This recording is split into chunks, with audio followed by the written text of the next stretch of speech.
Good, ladies and gentlemen, welcome back. So, this is the grand finale of our Architects Listen Along, and this is where we just take a step back and we think about everything that we've listened to so far, and we're going to rank them. So, of course, very simple tier list, lazy video, I know, but I'm a lazy motherfucker like that, so that's what I'm going to do. I'm going to be lazy. So, yeah, we are going to go in order of release, and I'm going to be excluding Ruin from this because we didn't listen to Ruin. That's simply because it wasn't available on Spotify. Now, I could have listened to it on YouTube, but I chose not to. Again, because I said I'm just going to go through what's on Spotify for the sake of convenience and ease. And also, I did, at some point as well, I think it was just after we listened to Daybreaker, is when I actually came across Ruin as well. And I gave it a brief listen. I didn't listen to all of it. I just heard a few songs and I thought I'm glad I didn't listen because I just weren't vibing. But in order of release, we do start with Architects Nightmares. For me, it is a D tier. I know there are people that defend early early content from bands. But the deathcore style, said it before and I'll say it again, it just does not do it for me. I don't like that kind of style. It reminds me again of Count Your Blessings from Bring Me the Horizon, and I don't like that album either, despite Bring Me the Horizon being one of my favourite bands of all time. Simple as that. I just don't like the content in the album. But moving on, we have Hollow Crown. Hollow Crown was a massive leap from Nightmares in my opinion. Now, of course, Hollow Crown was more of the classic traditional style of metalcore in the early 2000s, where it was less blending, a soft vocal style with the world of metal and a very spatial sound to the audio. No, it was just classic crash hit the drums with very fast and aggressive screaming. And now, of course, a lot of people do like that style more, and a lot of people prefer these younger albums, these older albums for that reason. And I can not deny that Hollow Crown is a fantastic fucking record. So much so, I only buy vinyls of albums I enjoy. As soon as I heard Hollow Crown, I hunted a vinyl down. I had to do it. I love Hollow Crown because not only does it start off with the first 3/4 of every song being this incredibly, high adrenaline thing, but then they all round off with a somewhat soft vocal section that sound great, and the final track on the album, Hollow Crown itself, being a fantastic track. Hollow Crown for me is an A tier album. It's not quite S, because there are some steps that they didn't take to try and push it to that final bit they needed to get to, but it's an A tier album for sure. The Here and Now came next, and this was a very inconsistent one in my opinion.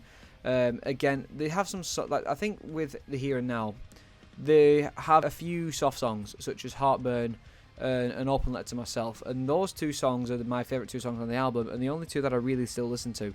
I don't really listen to the rest of the Here and Now, apart from maybe BTN and Delete Rewind if I'm feeling it, but that's about it. I think it's a very inconsistent album. It's all over the place in its quality and its tonal shifts and whatnot. It's just, I don't know, something just feels not right about it. Whether it had a troubled development, I don't know, but something just doesn't feel right. And I believe the band isn't a fan of the album itself as well. So for me, it is a C tier album. But moving on, we go back to form. We move to Daybreaker. And of course, Daybreaker was a smashing success with the fans and with myself included.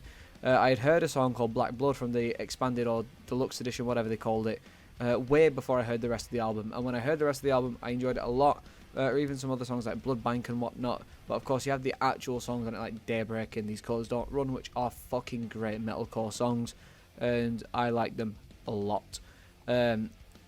And it falls in line with the trilogy of Architects albums, with just their logo plastered onto the cover with a little gimmick. Of course, with Hollow Crown, it was literally the album going through a hollow crown, and with this one, it's a thorn crown, which I guess can symbolise Daybreak to an extent. The old king is dead. This is a representation. Moving on to the new day with a new king. That's the way I interpret it. I don't know if that's how it goes, but I interpret it that way, kind of. But Hollow Crown has its own other meaning as well, if you was to look into what that actually means. But yeah, no, I'm going to stop waffling. Daybreak's an A-tier album quite easily, and I enjoyed it a lot. Now, this is a controversial one. Lost Forever, Lost Together. It's a fan favourite album. I know a lot of people love it, and I will bite the bullet. I will say I do own this album on vinyl. It's the Record Store Day version with the white background. I don't know, because after I heard it, I'd come across the vinyl record a while ago, and I thought, you know what, I would like to own this, just because the fact that it is a bit more of a rare piece, and it's just cool to have those exclusives. But yeah, no. In terms of the quality of songs on this album, there are songs that really, I think the only song that really stands out. If you had to like put me at gunpoint, I had to name a song off the album. Castles in the Air would be the one that immediately comes to mind, because it's the only one that I really remember properly, and I do enjoy it. There are other good songs on the album, but like I said, if you used to put me at gunpoint, that was the only one I could name. Yeah, if I was listening, I wouldn't listen to it again in full, but if I could pick out a few songs that I enjoyed and listen to them, I can easily do that. And in that notion, unlike the previous two, it just doesn't have that level of consistency in my eyes, personally.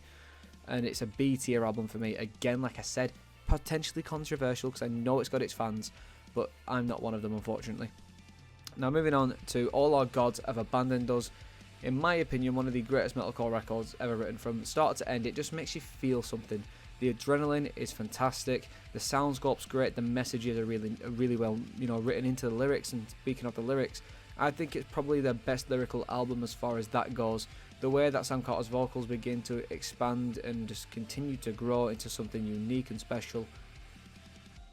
Top to bottom, the production of the album is fantastic, and I think it is probably one of, if not the best work, and I'm gonna have to stick it in S tier for that. And in my opinion, it is the only S tier album. It's really fucking good. Again, and that's coming from somebody that doesn't necessarily enjoy that style of metalcore. Like the metalcore that I got into metalcore again. I've drawn that comparison all the way throughout the series. Bring Me the Horizon was my first proper introduction to metalcore. I heard For Those That Wish to Exist in little bits, and that were about it. But when it comes to actually listening to, from start to end, Count Your Blessings to now Next Gen, Bring Me the Horizon was that band for me, and I love them to bits for it. But Sempiternal, and probably that's the Spirit as well, those two albums always stick out like a sore thumb in the back of my mind. This is what my kind of metalcore is. I love those albums to bits and pieces, Sempiternal especially. And yeah, I just, like I said, considering it's that different from what I like the most about this genre, smashed it out of the ballpark. Holy Hell. Again, another great album with plenty of good songs on it, and it was the start of the shift for Architects. It was their last traditional style album. And yeah, it's it's a good one. I don't think it's quite as good as Hollow Crown or Daybreak, and maybe, I don't know, I might place it in between, but it's definitely an A tier album. But for the time being, I'm gonna place it just here. I don't think I really need to shuffle many of these at the end just to like get them in order. But yeah, definitely an A tier album. I don't know if I'd say it's better than the other two, but yeah, I don't know. Again, still good album. Plenty of good songs on it. Loads of good lyrical work. Again, with the themes continuing from All Our Gods Have Abandoned Us. It's just a great listen. Now, For Those That Wish to Exist, this is of course their most popular record by a landslide. It made waves when it came out during the pandemic and whatnot, and songs like Animals went fucking massive. They exploded, and it was of course my introduction to the band. So I do have a soft spot for it, admittedly. Now, going back to it after all this time, it did make me realise that a lot of the songs on the album really aren't that great. There are a lot of misses, but when it hits, it really, really hits, and it just bangs it up that far. Because I'll be honest, there are other albums like that for me. I think one of the best examples I can give of an album that is very similar to For Those That Wish to Exist, it has songs that I adore, but then it also has a few songs that I'm just going like, why are you here? It would, I don't know, I'd probably nail that down to a Slipknot record, maybe Iowa. Either Iowa or maybe The Grey Chapter or We Are Not Your Kind. Because obviously, like, Slipknot is my personal favourite band of all time. Nu metal was my scene.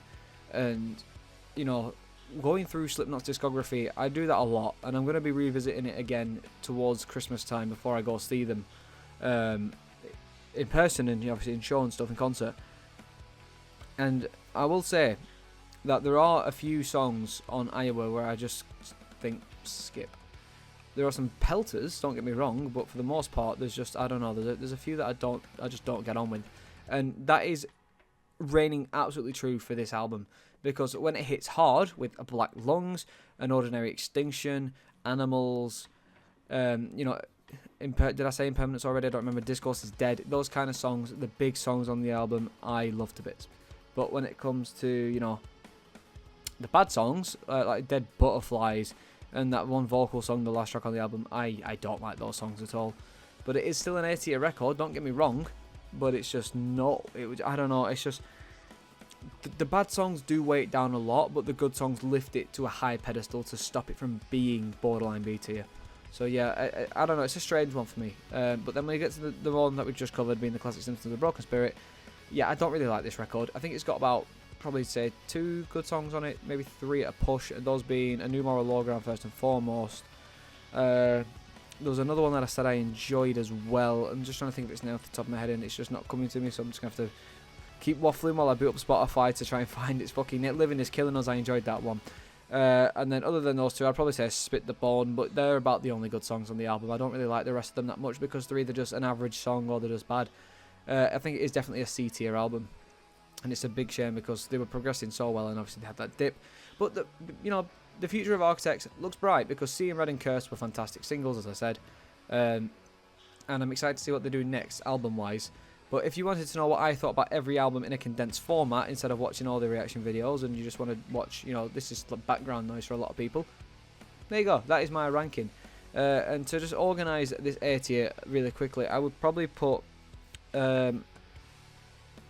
I'd raise For Those That Wish above Holy Hell just because of like I said, I have a soft spot for it, but I don't think it's better than Holocron or Daybreaker.